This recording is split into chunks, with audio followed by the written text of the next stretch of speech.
Thank you very much, Adrian. Yes, it's never really felt much like home. Since they moved in 9 years ago, the place has been begrudgingly theirs.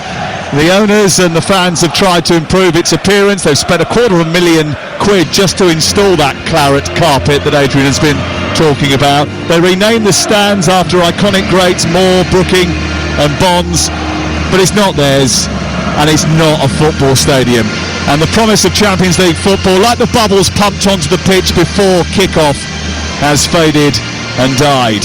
That's why those that are in attendance tonight are different to those who are usually in attendance. A protest, a boycott, damaged by the club's response to offer kids for £1 on all the resale tickets, has lacked a little bit of coordination, a bit like the team that have lost all 3 home games. But the fans love this club and they want more. It would be a new low if they lost here tonight. The Hammers have never begun a league campaign with 4 successive home defeats. And Brentford's players themselves appear to protest when they leave the bus stop in Hounslow. Their travel sickness has become a feature of the season, but Brentford have enjoyed more Premier League wins over West Ham than they have against any other side. And a win tonight takes them 13th and above Newcastle United. Only the most thumping of wins gets West Ham out of the relegation zone. West Ham's team is a slightly strange one, maybe down to the fact that they've been able to work with Nuno Espirito Santo during the course of the international break. Areola is the goalkeeper, 5 changes to the outfield. Walker Peters is one of those, he's a right back. Todibo, Kilman and Scarles are the back 4. Then it's Souček and Irvin, the 2 holders in midfield, with Bowen, Paquetá, Fernandes and Somerville.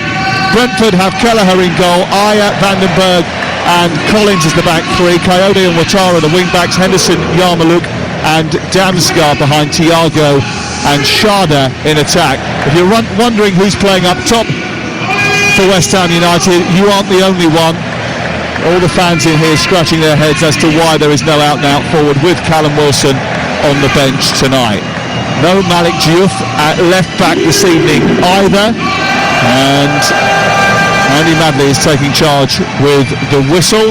Jared Gillett is the VAR. But due to the impact of today's global AWS outage, you might well have experienced this if you've been using Snapchat, Danny, today. No, I know about it, but I haven't been using Roblox. Snapchat. No. Okay, this evening's match is going to begin without the use of semi-automated offside technology. If required, the VAR will use virtual offside lines as in previous seasons to determine an offside decision. If it becomes available during the game, it will be implemented when appropriate, slightly different. Hinge wasn't affected, was it? That'd mess me up. I didn't want to bring it up. As you can tell, Danny Murphy is here. And by the way, if you want to download the TalkSport app, you can swipe left and right for TalkSport and TalkSport 2. TalkSport is where you'll find Danny Murphy. Give him a like, and you never know what can happen. There's no room for racism. That's the campaign that the Premier League are getting behind and activating this week. That's why all 22 players take the knee to try and reinforce the message that there is no room for any prejudice of any kind, and we echo those sentiments. We're off and underway with Brentford in light blue attacking the goal away to our left. It's claret shirts and white shorts for West Ham, who immediately, after winning the ball, go on the attack with Somerville. He accelerates at pace down the right-hand side, finds Paquetá, looks for the return, and then it's bumped behind by the retreating defender Jordan Henderson, getting back to help out his back 4 and nudged out for the first corner of the game inside the first 30 seconds of the match. Brilliant counter, brilliant from the front 3. Paquetá, Somerville and Bowen linking up, really good, because obviously Brentford had the kick-off and tried to go along. It was really clever. Well, the first corner of the game, and we know about the threat that Brentford had from set pieces, is going to be taken by Irvin, in the team for the first time since February from the start. Sends the ball to the back post, it's half-headed away. Somerville retrieves it on the left side of the box. It's back in by Paquetá, glanced away by Walker Peters, then picked up on the right-hand side where it's collected by Irvin. Now Bowen has it in the penalty area, turning and twisting and getting the crosser into the box. Ayer puts it behind. It's another corner for West Ham, who have started positively, despite the fact that there are a lot of white empty seats visible inside the London Stadium tonight. Corner kick taken left side. Irvin's last delivery went over the head of Caoimhin Kelleher in the Brentford goal. And again, it goes deep towards the far post, and it's glanced behind and away by Sharda. And actually, he had no one behind him, and he could have let that go out for a goal kick, but he didn't get a shout. It had beaten Kelleher again, who had got trapped on his goal line and a little bit too close to Max Kilman. And it goes out the other side and away for another corner, Danny. Yeah, it was actually the right thing to do. If you're not sure, put your head on it, regroup, defend the next one.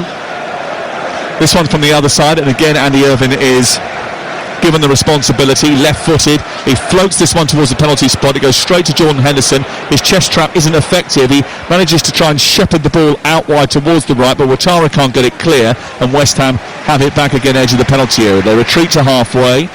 Walker-Peters plays it left, and then Irvine sees it back to Areola, who replaced Hermansen after just 4 games of the season.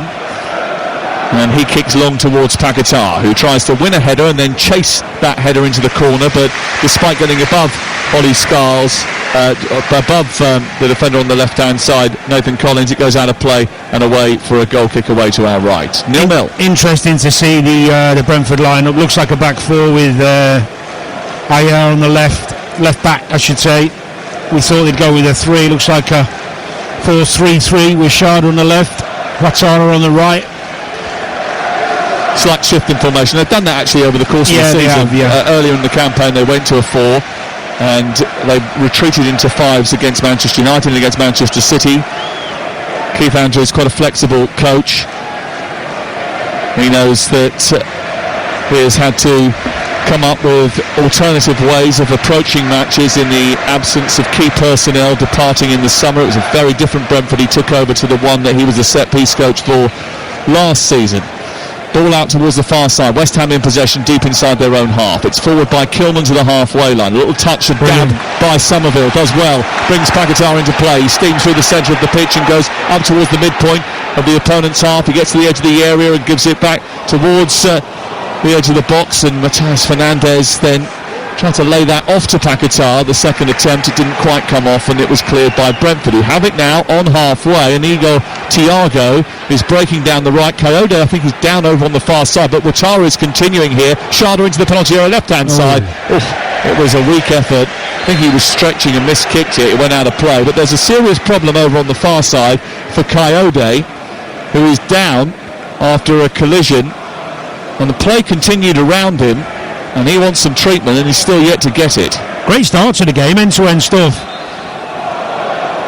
It was West Ham breaking first and foremost. Fernandes, he played the wrong ball. He played Paquetá on the right. He had 2 options on the left.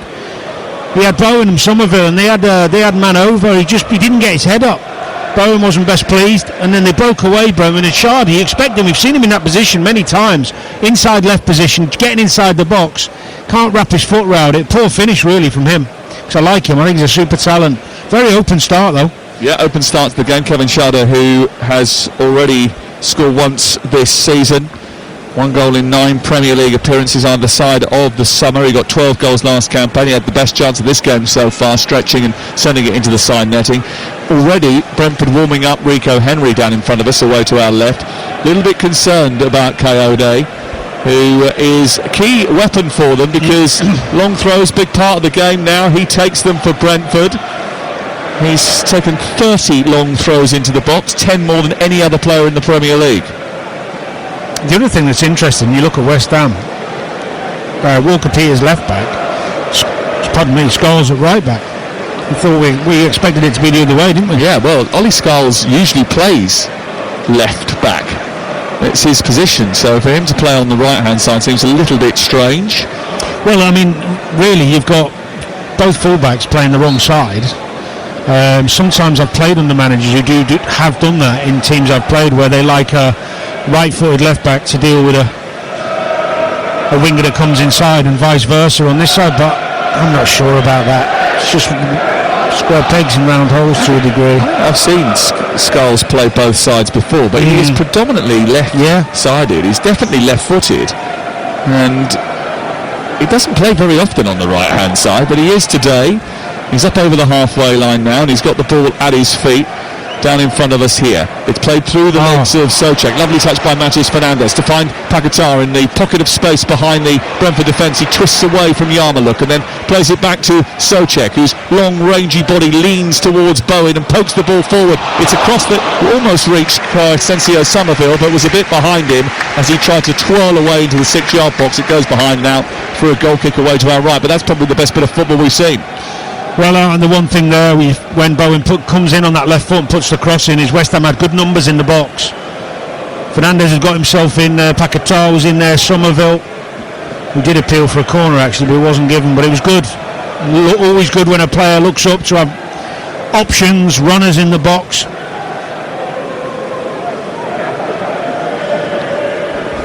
I can't work out whether birds above our head or bats. Either way, they look rather menacing as they fly under the floodlights above our head here at the London Stadium, which is, again, rather eerily quiet. And I often do this when I come here, take my headphones off just to see what the noise is like, and it's just like a bit of a murmur inside the stadium. There are a lot of empty seats. I mean, it's hard not to come here and feel a little bit negative about it. The only caveat to that, of course, is that we tend to come here when West Ham don't win games, and I haven't really been here enough times to experience any particular good moments for them. So there was a couple of thumping games here. Go back to the Europa League campaign and the Conference League campaign. Some big nights in this stadium then, but few and far between, I'm afraid, as they come forward. Brentford down the right-hand side. Coyote back in the team, sends the ball back towards the far post, and Shardosh reaches for a header, heads it back across the face of goal, and it's grabbed out of the sky by Areola and cleared away. You're listening to West Ham 0, Brentford 0 on TalkSport with Sky Sports, and don't forget that with Now you can stream all the Sky Sports action flexibly, like West Ham Brentford live right now. Search Now Sports. It was good from Ouattara coming in on that left foot. That's why he wants the right-footed left back there. Same on this side, Shardo right foot, Scholes left foot. It's an interesting one. I remember many years ago Martin Yole did it, I think, at Man City, when he put I think it was Chris Baird who was our right back, put him left back. I think it was to deal with David Silva, brought him down after 5 minutes, give a penalty away. I think it was best laid plan. Yeah, exactly. Here is Coyote again, moving forward on the right-hand side a bit better than he has been recently, towards the far post. Sharda with a header, it loops towards the far post to the other side of the 6-yard box and loops over the top of the crossbar and goes out in the way for a goal kick. But Coyote getting a little bit of space over on that right-hand side. I think with Ouattara darting into an advanced position and Walker-Peters having to try and look after him, that gives a little bit of extra space for Coyote to get down the outside. Well, it does, only if Somerville doesn't track. And Somerville's got to get back with him. You can't expect one of the central midfielders to get out to him. Or if he does, you've got to tell him that much quicker than they did. Bowen played in by Somerville. Coyote across on the edge of the D to turn it away for Brentford. West Ham's attack is short-lived. Brentford have it back once more. 10 minutes gone, it's 0-0 on TalkSport. Collected by Yarmouk, who's been pretty impressive this season, but won back by Souček very well. Aya then dives in, gives the ball away to Fernandes. He's 25 yards from goal. He's going to crack this into the chest of Collins, and it goes behind and away after the deflection for a corner kick on this near side. But there was a little bit of tenacity about the West Ham midfield there. Souček wiring into a challenge. Fernandes doing well too. Somerville putting pressure on a defender, and it ended with a shot on goal from Matías Fernandes. He's nice and sharp, Fernandes. I thought the pass was on, but it's nothing wrong sometimes just trying to get one out your feet early doors, but he was sharp onto it. He's got good legs, good energy, likes to get forward. Here is the opportunity from the corner, which Irvin will take in towards Scholes, whose left-footed delivery goes towards the far post. It was actually quite some way wide of the top corner where the ball appeared to be aiming from this sort of angle, but you could tell by the reaction of Caoimhin Kelleher it was nowhere near troubling the goal away to our right. 0-0 the score. West Ham, who did sort of surprise us with the team selection, have Scholes at right back, the centre halves Jean-Claire Todibo and Max Kilman. Away on the left-hand side is Carl Walker-Peters. The midfield is interesting. Irvin and Souček are the ones sitting deep, and then it is that quartet of Bowen on the right, Fernandes almost on the left, with Somerville and Paquetá playing as almost 2 10s in the middle of the park for West Ham United. Henderson has it for Brentford. inside their territory, 10 yards short of the halfway line. Out to Coyote. Igor Thiago went running down the middle of the pitch, but the invitation to play in was declined, and then when the ball did come forward, it was easily eaten up by West Ham. Irvin has turned it into Paquetá, centre field, right on the centre spot. He plays it wide to the right. Now Bowen's got it, a couple of yards in from the touchline. West Ham in possession, and on the lookout for an attack here. They just slow up slightly, go back to halfway, and look to build again. Certainly didn't get the easiest of starts handed to him, Nuno Espirito Santo, with away trips to Everton and to Arsenal. But the first home game here tonight could prove to be a platform on which to build. Areola sends it long, right up towards Souček, beaten in the air by Collins. It's sent down the left, and Kevin Schade is chasing. He gets in front of Todibo and then didn't get hold of the ball. That's a problem for West Ham. This is going to be a problem. He's so much quicker than Scholes. Scholes saw him do the opposite movement and still couldn't match it. Todibo did well actually in spotting the danger and covering, but that's going to be a big weapon for Brentford if they can get the ball out here to the left side. Well, the thing they did against Manchester United, and similarly today actually, is the fact that they left a lot of the time, they left the three right up against what was a back three of Manchester United. It's a back four today for West Ham, and that meant that any ball over the top, they fancied themselves in a foot race, and I think they probably will do today as well. Here is Irvin in midfield, winning the ball for West Ham, sending it back to Todibo. Then it's square to Kilman, who's being pursued by Thiago. Thiago did enough to sort of put him off, but Somerville is waiting for the delivery from Walker Peters from the left-hand side. Didn't quite come, so it went infield to Irvin instead. Now out to Scholes. Now it's with Somerville, wearing gloves tonight. Into Irvin, the Scot, coming forward through the legs of the defender by Bowen to keep things moving. Edge of the area now is Matheus Fernandes, and he just tried to touch too many, and Yarmoliuk picked his pocket and charged up towards halfway. And now they turn defence into attack here, Brentford. And Henderson, whose 2 assists this season have come from long raking passes forward, decides to go short and backwards and to keep the ball moving and to keep Brentford on the front foot. 0-0. It's good that from Somerville. He tracked Henderson all the way back. Nice and bright in terms of their work ethic and filling in holes. It's a decent start for both teams really. Both look at it. Two teams' first deployment after the international break. The international break, which saw a lot of their squads go off to different pastures around the world. A lot of the players that went on international duty for West Ham on the bench tonight. Here's Yarmoliuk of Brentford in possession. It's always strange seeing a team play in light blue with little dabs of claret at West Ham. Weird, especially if it's Brentford. Ball sent forward looking long for Thiago. Good ball by Damsgaard, who picked him out. He lays it off to the right.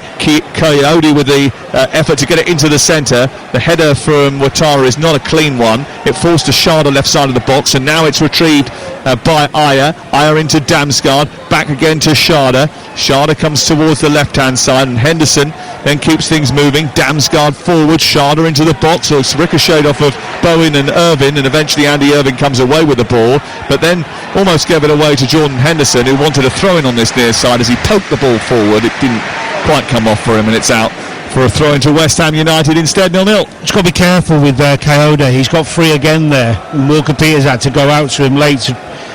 If Fernandes is going to play that role just tucked in off the left, he's going to have to be more disciplined when Brentford have possession. I know he wants to go in centrally because that's where he plays, and if he gets caught too inside, then Walker Peters is going to be he's going to have 2 players at times, and he obviously doesn't want that.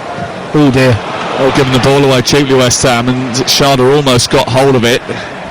Again, then it's Yarmoliuk who overhits his pass forward. It's cut out eventually by Somerville, and then Somerville nudges it to Paquetá, and it goes out of play because that was too heavy, and West Ham lose possession and hand it back to Brentford once again. We played 16 minutes. You're listening to Talk Sport. Tomorrow morning when you wake up, Ray Parlour is alongside Jeff Stelling from 6 a.m. Some stellar guests on tomorrow morning as well, and includes some big names from around the sporting world: Bradley Wiggins, Robbie Savage, Lee Westwood, Barry Bannon, Matt Le Tissier, Nicky Hawkins and Adrian Durham tomorrow morning.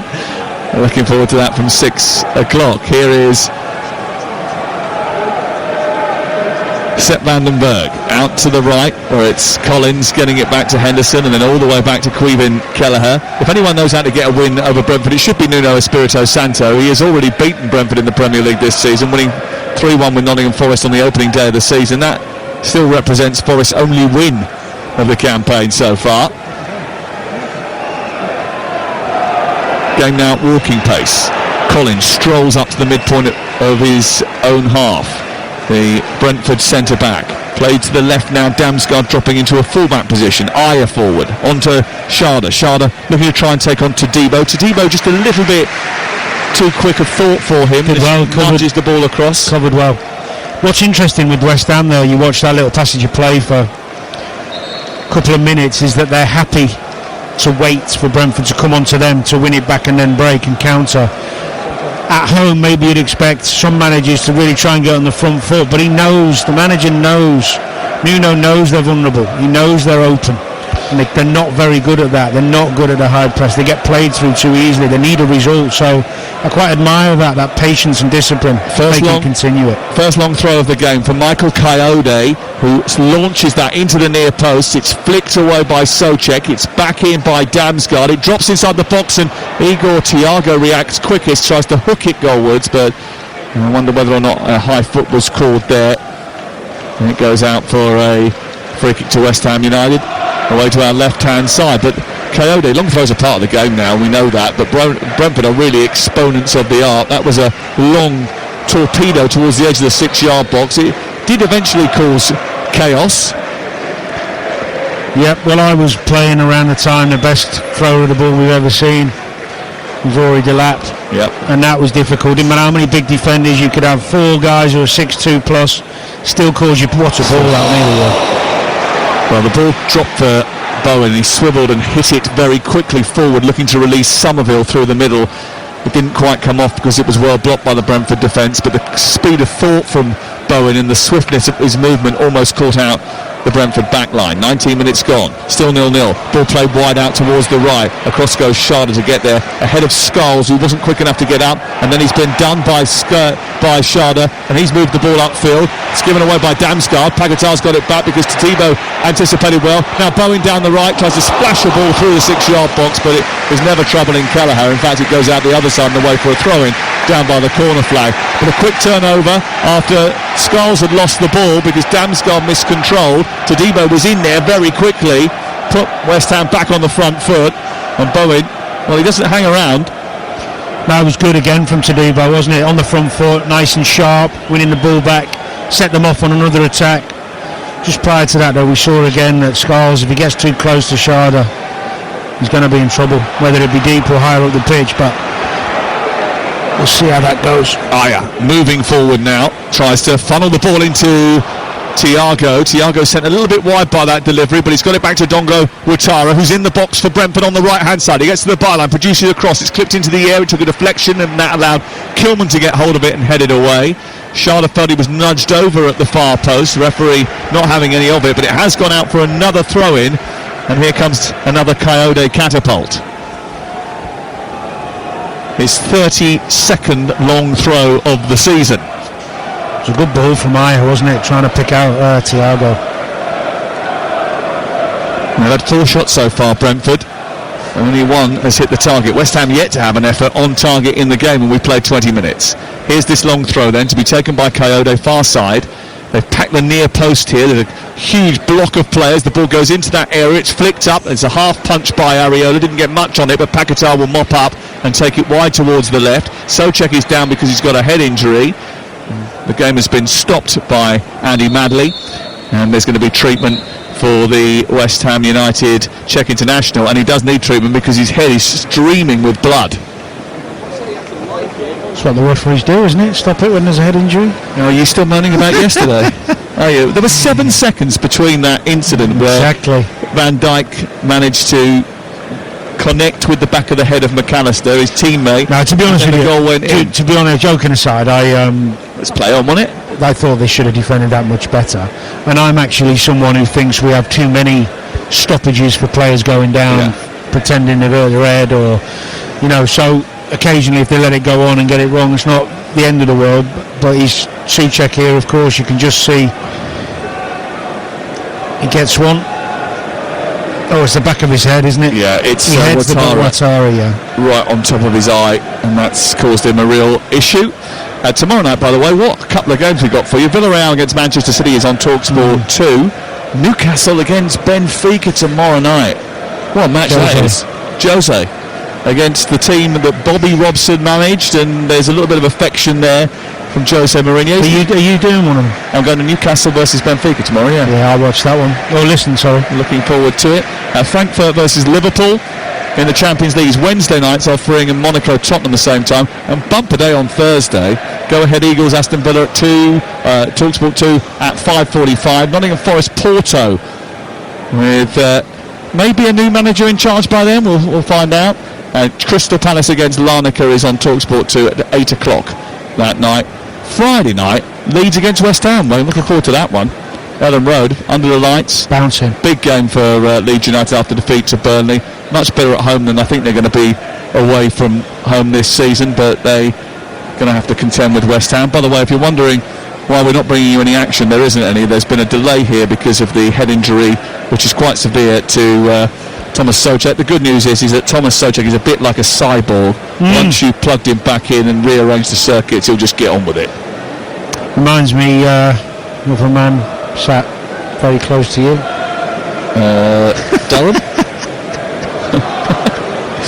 Well, you know what, on a serious note, once I got done with an elbow on a cheekbone. I don't know if I told you before, we were playing Villa away. Because that's what this is, isn't it? It's a massive. Yeah. His cheekbone has blown up quite big. He's got a swollen eye. He's got some stitches that have just been put in. Well, I had a decision to make to stay on, and I got to the side of the pitch, and the doc said to me, "I've got to staple them, but with no anaesthetic." So I was like, "Go on then, giving it the hard case one." Yeah.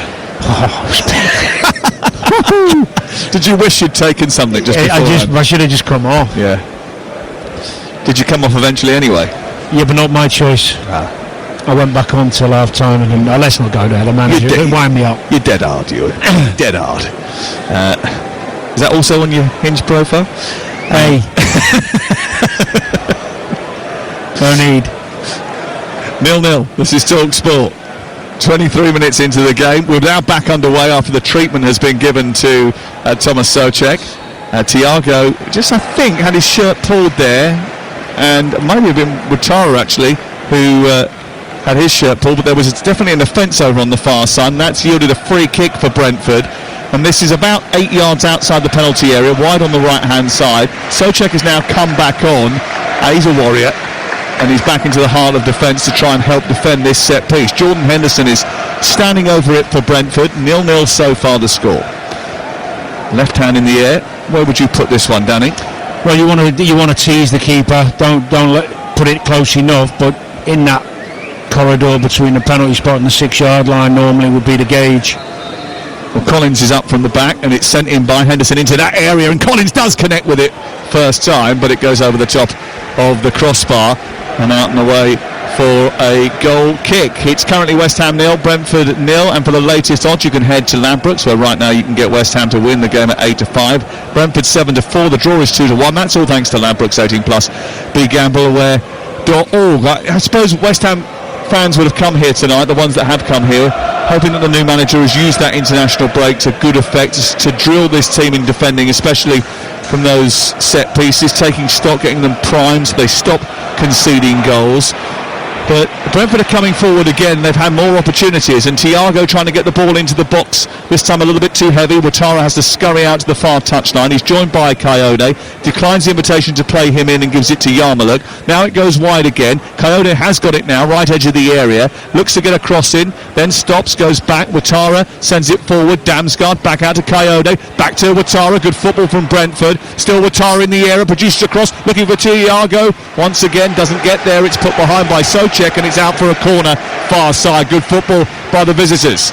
Really good, growing into the game. Their front three look a real threat, don't they? I mean, Ouattara, he's quick, he's got good touch, nice close control. I was talking to, we had Lee Dykes on one of the shows last week, I think it was, and he was speaking very highly of Ouattara, and obviously they've done their work on watching him over a period of time. Corner kick, far side. sent in towards the near post. It's missed by Christopher Ayer. Lee Dyke's the technical director of Brentford, someone who's worked in the recruitment department there for a long time, friend of the station. Here is Coyote, who's created 3 chances in the game already, which is quite impressive for a right back in the first 27 minutes in an away game. Well, definitely when you consider the West Ham fullbacks have hardly left home in terms of that shape, which I understand. You know, Nuno wants this team to be more resilient and difficult to beat, so you can't really be asking your fullbacks to bomb too much. But when you think of Wan-Bissaka and Diouf, much more proactive when they've got the ball. They don't have that threat at the moment. Well, they started off on the front foot, West Ham United, but it's been a long time since they ventured away from their own half of the field, and they've got problems here as Ayer breaks down the left once again into the path of Ouattara. It was a little bit underplayed there by Ayer, and that just invited a challenge, but they've got it back again, and Ouattara's going to get hold of this too, and he's steered it into Thiago, back towards Yarmouk. Shada is the target, across comes Todibo, edge of the area, and clears it away. But there's more intensity and hunger about the away team at the moment. It's poked forward towards Damsgaard, who can't keep it in on this left-hand side. It was a bit of a hopeful pass out to him anyway by Nathan Collins, but certainly in the last 10 minutes or so, Brentford have started to take a grip on this game. They have. They found their feet, more comfortable in what they're doing at the moment. Throw in deep inside their own territory. Scholes takes it, sends it infield. It's flicked away by Souček, but won again by a Brentford head. Henderson is on the front foot here. Into Shada, thought he was fouled. Referee says no. Irvin brings it forward, up to Somerville. On the left, Walker-Peters is available. Declines to use him initially. Keeps running Somerville. He's now on the edge of the box. He then goes down after a tangle with Yarmouk. They want a penalty. A one that the referee has declined to give.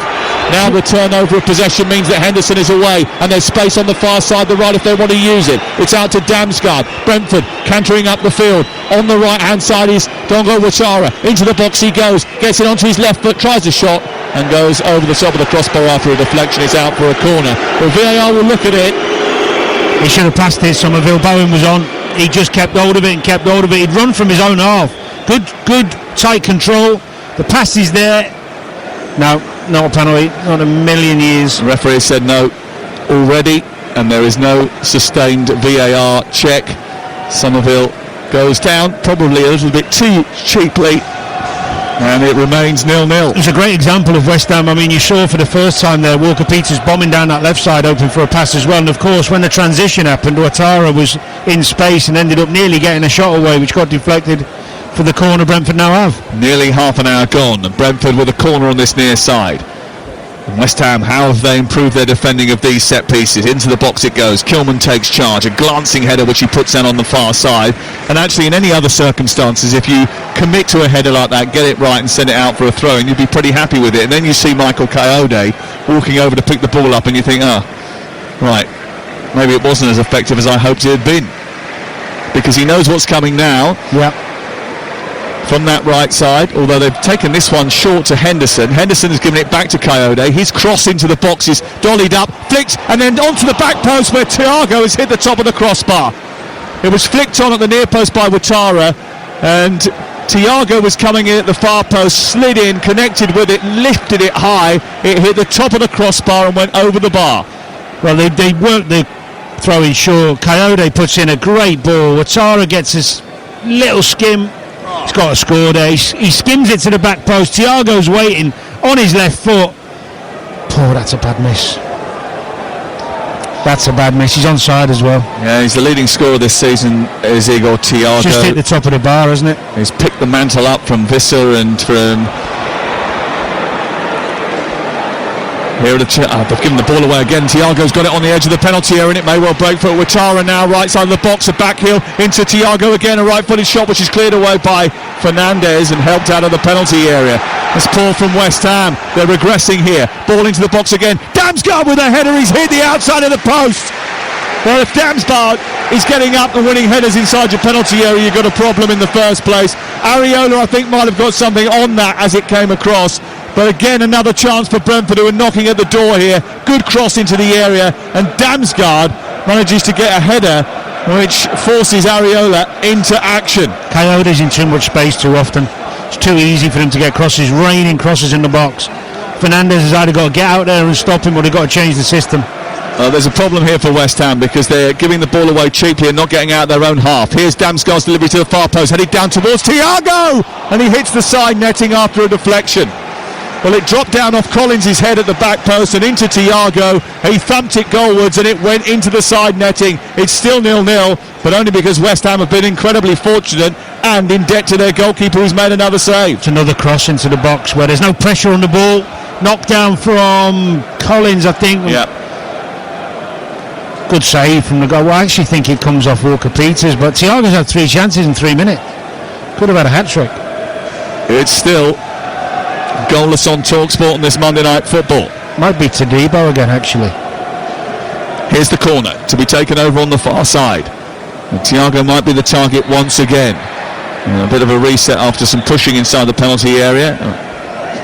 One of the West Ham players has gone down. I think that's Paqueta, who's gone down on the edge of the 6-yard box. The referee Andy Mandy just having a word with him. Ayer is at that front post, just pushing and shoving as the ball comes in from Damsgaard. Collins goes round the back, tries to get isolated. Ouattara with a looping header, and it's going towards the far post, and they could take no chances again. And it was glanced behind by Jared Bowen, who didn't know where it was going to drop. It's a great header because he's so far out. It's an out-swinging corner. Ouattara, must be 12 yards away from the goal, just drops over Bowen's head. Out for another corner, but it just feels as if Brentford are ramping up the pressure, and it's only a matter of time before they break the deadlock. Into the near post it goes. It goes behind Thiago this time. It went flying in, out of the penalty area to the other side. But who's first to it? A Brentford shirt. There's not enough urgency about West Ham United here. It's constant Brentford attacking. Here is Coyote, up to the centre circle. Henderson trying to nudge it back to Collins, who goes all the way back to his goalkeeper. We played 33 minutes here, and so far it's been a bit one-sided. The expected goals total so far, 1.43 for Brentford, 0.03 for West Ham. 13 shots to West Ham's 1 for the away team, 4 shots on target to none. Shots inside the box, 13 from Brentford already in the game, none for West Ham. They've hit the woodwork and had 2 big chances. Really and truly, they bossed this first 45 minutes. Yeah, the system's working better for Brentford. They're much more comfortable with it. Got the extra man in the middle of the park, but also their full-backs. You've got Bowen and Fernandez, who are not sure when to track and go out wide and when to stay narrow. It's obviously a team in transition with a new manager. So you've got to give them a bit of understanding. But that front three of Brentford look really, really dangerous. Well, Brentford have had a good start to the game, that haven't capitalised on their dominance. West Ham have been a little bit ragged at the back and have had serious issues since the start. A couple of early attacks have gone into the distant memory now. It's been pretty much all Brentford in the first 35 minutes that we've had here at the London Stadium. A London Stadium which is getting a little bit restless now, I think, even though there is a lot of people in here tonight, probably around about 40,000 I would think. There's a lot of empty seats, and I don't think that sort of is as visible on television as it will be inside the stadium, because there are lots of pockets of dark claret seats high up in the rafters as well, and lots of white spaces where people should be sitting as well, but there are dark seats that are empty tonight as well. So the boycott has been effective, I think. The noise is nothing more than just a grumble at the moment. Can the West Ham players lift the mood? Well, not at the moment. They can't get out of their own half, Danny Murphy. What has Nuno Espirito Santo got to change here? Because this at the moment is going only one way. Well, I'd be tempted to put Somerville back on the left. It's more natural to him. He knows the position. Fernandez doesn't look comfortable out there. Sometimes he's too narrow, sometimes he presses, sometimes he tracks. It looks a bit alien to him playing that role. I'd put him back in a more number 10 role and let the 2 midfielders sit behind him, and then you'd have Bowen on the right, Somerville on the left, let Paqueta leave him behind. Just put players in positions they're more comfortable with. I'd swap the fullbacks as well. Ouattara trying to get away from Todibo, did well to react after Thiago won the initial header above the West Ham back line, and he flicked it on. Ouattara went darting, but across came Todibo on the cover and puts it out for another long throw. Actually, it's a bit of a surprise that they haven't scored, Brentford, because they are uber efficient when it comes to taking chances. They are ruthless in front of goal. It's not all set pieces and long throws. They've scored a third of their goals from fast breaks, but their conversion rate is very good so far this season. Not tonight, but here's Coyote with another long throw into the near post. Paquetá manages to deal with it and clear it away. It's collected by Henderson. Coyote goes towards the edge of the box, bumped off the ball. No foul, and now a counter-attack is on. It's being led by Jarrod Bowen. He's got Fernandes to his left, but he's got 3 Brentford players for company. And Ouattara getting back to help out, manages to turn the ball back out to this near side in Yarmouth, and it's excellent defending by Brentford. You want that from your teammates, don't you? That work rate. I think what seeing it from a forward player, especially when they've come for big money, and you're thinking about, is his ego going? He's going to think he's the star man. He took a while to get into the team. Not at all. He's been really good actually this first half. Real threat with the ball and that work ethic without. I'm amazed he hasn't tweaked it yet, Nuno. They're really losing a grip on the game. Henderson with a long raking ball forward. It's a little bit too heavy for Kevin Schade on this occasion as it goes into the night sky. You can see the orbital, which is lit up red, looming over the top of the London Stadium. Just on West Ham, when you look at their strength, Bowen's their best player, so you want to get him on the ball as much as possible, but you've got a left-footed right back who's a young lad, not that confident on the ball. He's got a big job in terms of who he's marking anyway. He's not giving him any real constant passes or feeding him the ball enough, so that's something you have to look at, because if you don't have Bowen on the ball often enough, you're not going to cause the opposition problems. Well, the issue also is there's no outlet really for West Ham. Correct, yeah. Obviously, we've mentioned that Callum Wilson is on the bench today.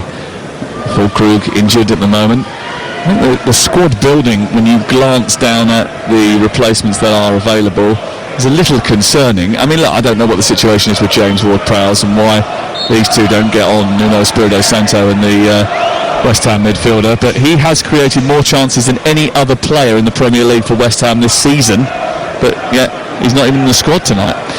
Well, it can be misleading because he takes all the set plays, so you can get your numbers up like that. Hence the fact I used to ask to take all the set plays. they still count though, don't they? They do, yeah. And it sounds something a bit more than football, doesn't it? But ultimately, the balance is wrong, I think, looking at the team now and the roles he's asked the players to do. I'd be amazed if it wasn't changed at half-time. I mean, this is a pretty poor performance so far from West Ham United. 5 minutes to go before the break, maybe a little shade over that. A corner for Brentford once again. Damsgaard is going to take this right-footed. It'll be an in-swinger. There's 2 on the goalkeeper, 3 at the back post. They start moving now. Thiago's at the back post. He's headed down, and somehow Ouattara has missed a clear header from inside the 6-yard box. They've missed so many chances. West Ham have been so fortunate not to concede. Great ball in, great pace. Comes in on the back post, poor. He's fuming with himself because we know he's better than that. He's just got to head it back towards the goal. Just skims off his head. Well, if there wasn't a boycott before the match, there might be one at half-time. There is a feel of sort of mutinous behaviour in the air. Header away by Collins. It's dropped down for Ouattara again. It's coming forward again, over hit by Brentford. I think Keith Andrews actually will be fundamentally absolutely gutted that his team haven't got on the score sheet, Danny. He will, but he'll also be delighted in the fact the balance looks good. Their plan's working, they're playing with confidence, they've grown into the game, they weathered that little bit of an early flurry from West Ham. They look the more likely constantly. So poor from West Ham as Brentford come forward again. Yarmouth being released down the right-hand side after a battle was won in midfield by the Brentford midfield, shrugging off Irvine, and Yarmouth was involved in that, so was Damsgaard. He then went on and got down the right-hand side. They swept and cleaned it up with Carl Walker-Peters, and it goes out for another throw-in. And this one to come from Coyote. They've only scored from one long throw in this season so far, and that was at the end of the game against Chelsea, and it was a vital equaliser they got from that. Can they get one before half-time here? 41 minutes on the clock.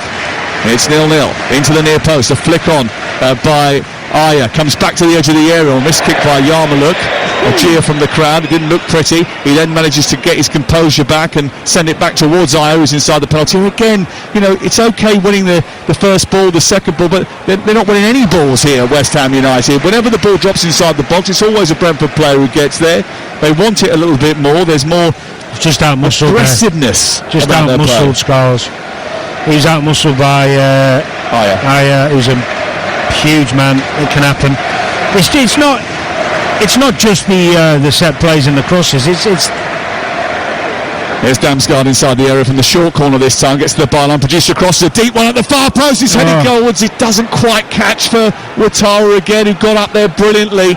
And then it goes out of this penalty area and out the other side, and Coyote tries to make something of it, but he's going laterally rather than forward. It goes back in from Damsgaard. It's helped on by Aya. Sharda tries to get there. Kilman just hits it anywhere just to get it away from harm's way, because West Ham are desperate at the moment. Well, they're too often getting overload, especially on the sides, which is why crossing the ball's so easy. And it's all down to the attack. There's too many players not quite sure just yet what their role is. Ball forward towards the right, looking for Sharda. Sharda might get there. He does. He gets into the penalty area. Can't come down from him. He sets it back for Thiago. Good save initially by the goalkeeper, and it sneaks in on the rebound off the inside of the post. And Thiago has given Brentford a much-deserved lead. West Ham United have been absolutely pathetic tonight, and Thiago has eventually made them pay. It's their 15th shot of the game, and it's the one that puts Brentford in front. It's been coming since the first 5 minutes of the match, and now Brentford have made the breakthrough. Fully deserved. Absolutely deserved. Too easy to play into the midfield. No pressure on the ball. Ball in behind. I told you the fullbacks are struggling. Sharda gets in behind Walker Peters, decides to lay it off to Thiago. And just as he hits it, gets a tiny deflection. Off the keeper's hand. Yeah, it comes off the keeper's hands. That changes the direction of the ball. It then sort of bounces agonisingly towards the goal, hits the inside of the post and goes over the line. The goalkeeper did get something on it and looked as if he saved it, but he used one hand. Did he need to be stronger there? I'm not sure. I'm not even sure he was going in, but the goal's deserved. He's had a hat full of chances, Thiago, and he gets a bit of luck on that one, but he won't care. Thoroughly deserved the lead. Not sure he played the ball through. It's a terrific ball in behind. That's a weapon for them with the pace they've got. Be looking to play that even more. All eyes leaning towards David Sullivan, Jack Sullivan, who is sitting in the directors' chairs tonight. Well, we talked about it before. We were all shocked about the selection. I mean, he's got Wan-Bissaka and Juve, two terrific fullbacks, one-on-one against pace. They'd be playing for me. I don't care where they've been flying in from. And if some of those, he's a winger, he's had his best games on the wing. Playing him up front with Paquetá, there's no experience in playing that role regularly. You've got someone on the bench. Start him. Play round. I always say it, round pegs, round holes. Start that way, and then if you have to adapt. It's been dreadful from West Ham. Here is Damsgaard over on the right-hand side. Now collected by Souček. Kilman forward, headed across by Coyote. There's going to be 6 more painful minutes for the West Ham fans to endure, although most of them have given up, by the way. In fact, actually, 2 supporters came down the stairs alongside us when initially that goal went in, turned to you and waved. I don't think they're coming back. Probably not. Probably not. I think, look, there's always criticism when a team plays badly, understandably so, and you can see that he's trying to play a certain way and keep them narrow and compact, but they're not sure. Some of the players in the roles that they're not sure on it, and when you get 1 or 2 who aren't quite doing it how you want, a good team at this level will play through. They'll find the gaps. I mean, that goal there, the pass out from the back, no pressure on the ball, midfielder's got time to turn, great ball in over the top. It's just too simple. Henderson with a free kick in centre circle, headed down by Collins. It's loose inside the 6-yard box. A West Ham body does get a contact on it and manage to clear it. We have confirmed those 6 minutes of added time. Again, there's a foul here on Bowen by Sepp van den Berg, which we switched Somerville and Fernandes. I think. Looks that way. Well, Somerville's gone wide out towards the left-hand side. Should have done now. it 25 minutes ago. But the two central players are too deep. There's no one to aim at. They've got two big centre halves right in the middle, doing absolutely nothing so far. Souček has gone forward now. He is a goal threat. He is a big warrior. Sharda's putting pressure on Skulls, who's struggling, and he did have his shirt pulled by Sharda, and it's going to be a free kick. I mean, I do think it's a little bit unfair on Ollie Skulls in a way. Yeah, one player being played out of position. And Walker Peters, although he's played on the left a lot, he's been doing okay playing at right back, and it's overthinking it a little bit from Nuno on this occasion, but he's going to learn as the next few games go which players he can rely on, which ones he can't. Good industry from Henderson as West Ham trying to play the ball forward. He puts the press on, tries to put pressure on Souček, and then gets across, heads the ball forward, then wins the second ball. Henderson enjoying life back in the Premier League and back at Brentford. He plays the ball into midfield. Sharda nudges it down to Thiago. It's then sent on. I think there was an offside flag up there, or was there a little push? It's going to be a free kick for West Ham away to our left-hand side. You're listening to West Ham 0, Brentford 1 on TalkSport with Enterprise Rent-A-Car. Whatever it is, they are here for it. Not many West Ham fans here for it at the moment. They've all gone down into the gallows of the stadium to replenish their glasses and maybe fill their bellies up before maybe stomaching a little bit of the second half. Maybe. There's an air of apathy about the London Stadium as Bowen goes down the right-hand side looking to take on Ayer. Good challenge by Christopher Ayer. He's done well at left-back today. Yes. Clips the ball forward, looks for Igor Thiago. Not going to get there. Todibo tidies up. And West Ham have possession once again. Here is Andy Irvine, starting his first match since February. Out to the left to Carl Walker-Peters. Back to Andy Irvine again. He sets the cross into the penalty area. It's over the Souček, goes out wide for Paquetá. He then taps it back towards the right edge of the area where it's collected by Skulls and then given to Bowen, whose left-footed cross is cut out by Sepp van den Berg. And West Ham just enjoying a little bit of possession inside the Brentford half for the first time in about 40 minutes. Yeah, it feels like a long time, doesn't it? Brentford just happy to protect till half-time, which is the right thing to do. Here's Paquetá down the right for the home team, who trail here by 1-0. Irvine trying to break the lines and get in to the penalty area. Henderson clears it, goes out for a throw-in down by the corner flag, and maybe West Ham United will try an inventive throw-in routine here. They go short to Somerville. Somerville comes across towards the edge of the penalty area, runs into a little gap, gives it to Bowen, looks for the return. We got Thiago back there helping out the Brentford defence. That's the sort of commitment level that West Ham could do with. Skulls getting down the outside, stopped by Ayer. It breaks down with him again. He's a left-footed fullback playing on the right side. It's not going to be easy for him to take on. No, but he should have swung his right for that. He's in behind, he's got to go in. But you can understand why he's not confident, can't you? Yes, of course, to a degree, but a Premier League footballer, when you're in for, you can cross on your left or your right. He just wasn't confident enough. Balls come kindly for Souček from Bowen. Bowen edge of the area, left-footed shot in towards the far corner, saved by Kelleher, down low to his right to turn it round the post and protect the Brentford lead. I mean, nothing much has happened for West Ham, but you can imagine that if it's going to come from Jared Bowen. And there wasn't much on there when he received the ball back to goal. He dabbed it off to Souček, got the return, and then very quickly unleashed a shot left-footed towards the far corner, which Kelleher did brilliantly to get down and push behind for a corner. Yep, first little bit of class and quality we've seen from Bowen. Didn't need much space to get that shot away. It's decent save. Somerville from the regurgitated corner. The ball cannons off a Brentford body and runs out for another corner over on the far side. And West Ham in the 6th minute of added time having a sustained attack for the first time. I think that's the first shot on target that West Ham have had in the game from Bowen. Here's Somerville looking for another. Sends it forward. It's wide of goal as he drops the ball into the box and it goes out for a goal kick. I might be doing him a disservice there, but Irvine, who's done okay, he's played quite safe, as a Souček. You've got 30 seconds, maybe a minute left. You take a corner when you play it short because you don't want to risk hitting the corner. That's what it looked like and felt like to me. Because there was somebody there on Somerville. That's where West Ham are at a minute. Lack of belief, lack of confidence, a bit of nerves, not enough players grasping the bull by the horns. Well, West Ham 0, Brentford 1 is the latest scoreline as we go into the 6th minute of added time, and nearly the 7th, and Igor Thiago, the goal scorer, trying to just wrestle with Kilman. And it's cleared away, back forward again by Collins, who stabs it up to Thiago. It drops kindly for Damsgaard, and then Thiago's through again. He pokes it over the goalkeeper. It's 2-0. Igor Thiago with the goal that puts West Ham behind by 2 and starts an exodus at the London Stadium. It looks as if the last person that leaves this venue tonight will have to turn the lights out, and they might be going out pretty swiftly. They've been much the better team in the first half, Brentford.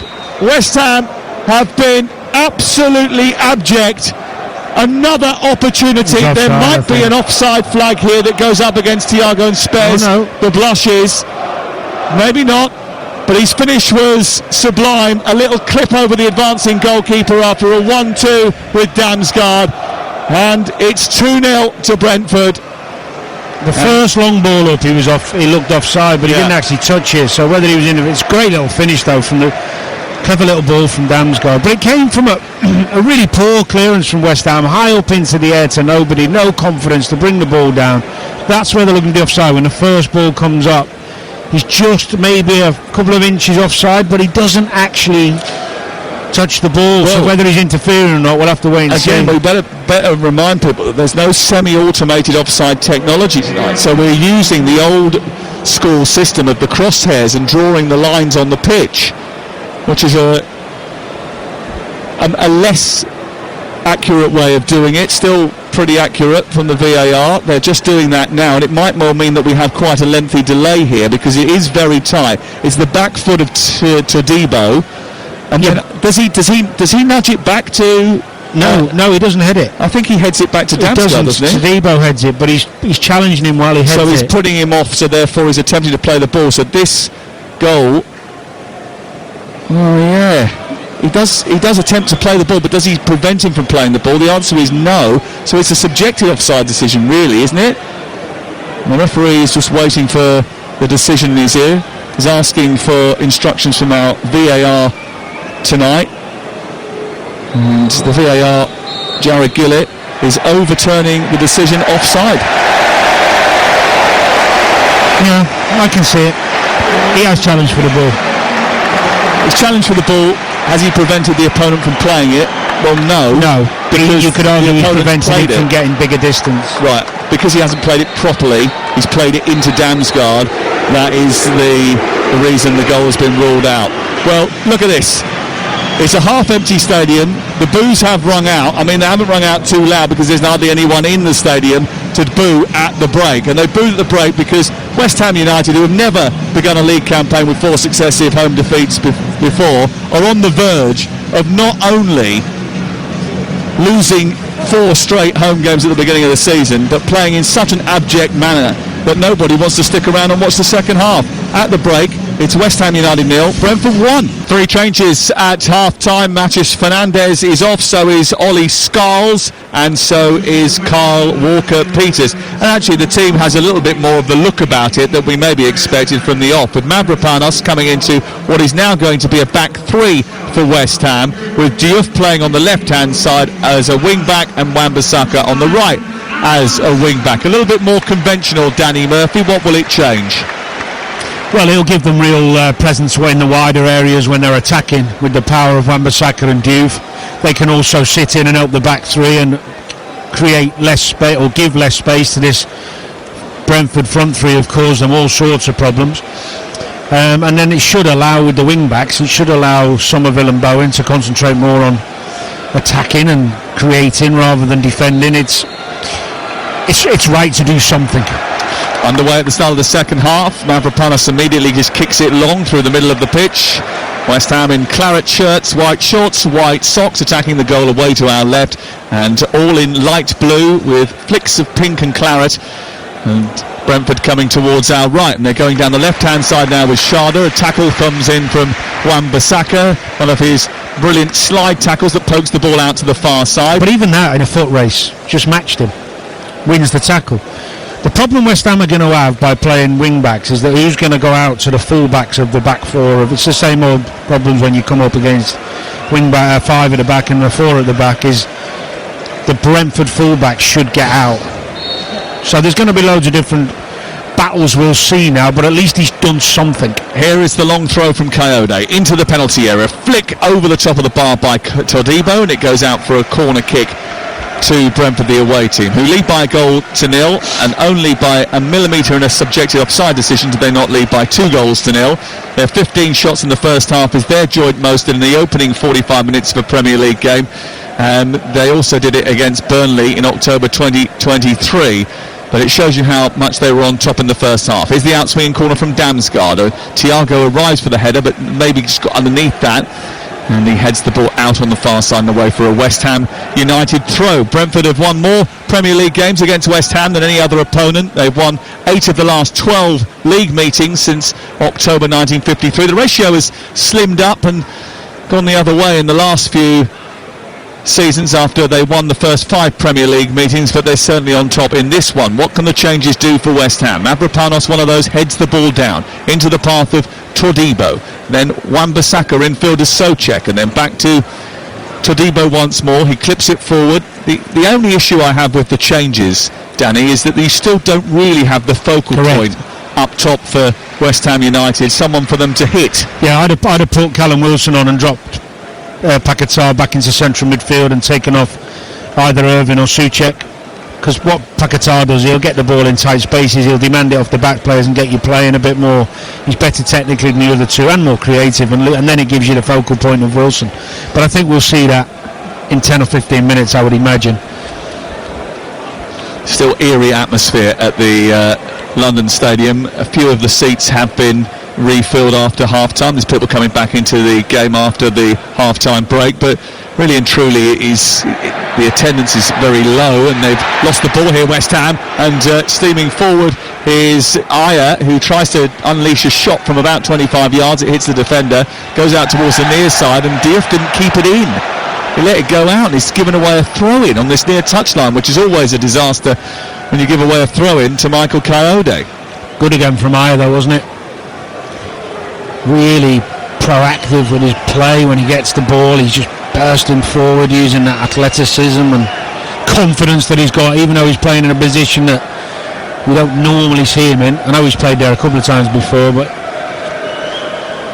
semi-automated outside technology is back in play now as the throw-in goes back into the box. It's headed away by the middle of the West Ham defence, comes back towards Ayer. It's left, he's in an offside position, the flag is up. Areola comes out, bowls it forward, and there was an opportunity to get it out to Bowen far side. They declined that opportunity. It's gone from Diouf to Somerville. He's scampering forward at pace though. He's got Bowen to his right, he's still going. He's decided to shoot and wasted that breakaway, and he's ballooned the ball into the crowd away to our left hand side once again. Doesn't really matter that he ballooned it. It was great positive play from Somerville, exactly what you want to see. Picking that ball up on the left where we know he's most comfortable, moving inside the pitch, committing people, really good. Don't mind that, much better.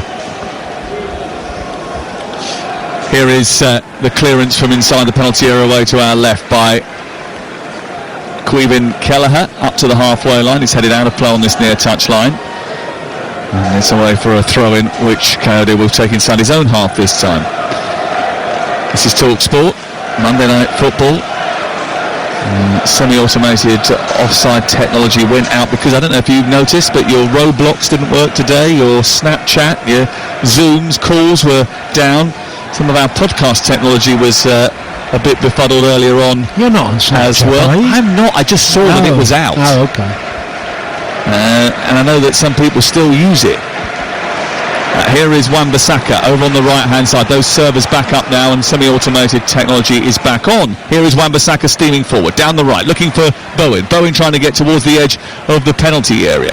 It's worked to Irvine, then back to Wan-Bissaka, who tries to cross the ball, and he sort of block tackled as he attempted to do that as the challenge came in from Henderson. It went through the penalty area and out the other side, and it goes out for a throw-in to Brentford in the right fullback position. West Ham beat them here 18 months ago on a night that Jared Bowen won't forget. He scored a hat-trick, his only senior hat-trick But boy, do they need something to just lift the mood around this place. It's the joint worst Premier League start to a season. Defeat today would make it the joint worst start to a campaign since 1932-33, which ended in the club's lowest ever finish in league football. That was 20th in the second tier and equal to the 88-89 season when they were relegated. Here is Sharda chesting the ball down for Brentford, the opponents for West Ham tonight. Into the penalty area he goes and then just goes out the other side, guides it back to Ayer, who's confident with the ball at his feet once more. He sends it into Sharda, back to Jordan Henderson, into Damsgaard. Damsgaard tries to feed it in towards Ouattara. A little bit of a heavy touch from Ouattara, takes him too wide of the goalkeeper, who comes out and gathers up at his feet and manages to clear the ball away. 1-0 to Brentford. Irvine in the centre of midfield, just trying to keep things moving. And West Ham haven't really done too much to trouble Queven Kelleher since making those changes. Haven't conceded as many chances as they did in the first half, but that was always going to be the case, I think. So many opportunities for Brentford in that first 45 minutes that it was always unlikely they were going to keep up the peppering of the West Ham goal. They deserve a greater lead than the one that they have on the scoreboard. They do. It's amazing how many times Henderson and Yarmouk end up winning balls that get knocked down from centre half from either team. They're so good at it. Henderson wants an offside flag to go up against Paquetá. It hasn't happened, and West Ham continue to play with Irvine swinging the ball out to Wan-Bissaka far touchline. He's 15 yards inside opposition territory. He brings the ball down, gives it to Bowen. Bowen takes over midway inside opposition territory. Wan-Bissaka tries to keep them on the front foot. Takes it away from Ayer, then comes infield. Bowen's got it again. Somerville wants it, gets it centre field. Now Kilman joins the attack. He lifts the ball into the box. That's easy for Van den Berg to head away. Comes to Damsgaard. He holds on to it well. Spreads the play out to Sharda, who skips away from Todibo and bounds into the West Ham half. It's still Sharda trying to poke it through ambitiously to Thiago. He should have kept running. Instead he tried to force it through to Igor Thiago, and it took a deflection off the retreating Kilman and back into the arms of Areola. Great counter from Brentford. Sharda's pace is just phenomenal, and when he gets in the position of making a choice, he makes the wrong one, because if he'd have just delayed it a little bit longer, Damsgaard was coming round the left hand side of him, who I don't think he saw, to be honest. That's a great chance, wasn't it? It was really well played by Brentford, a crafted attack which ended up with an opportunity for Sharda.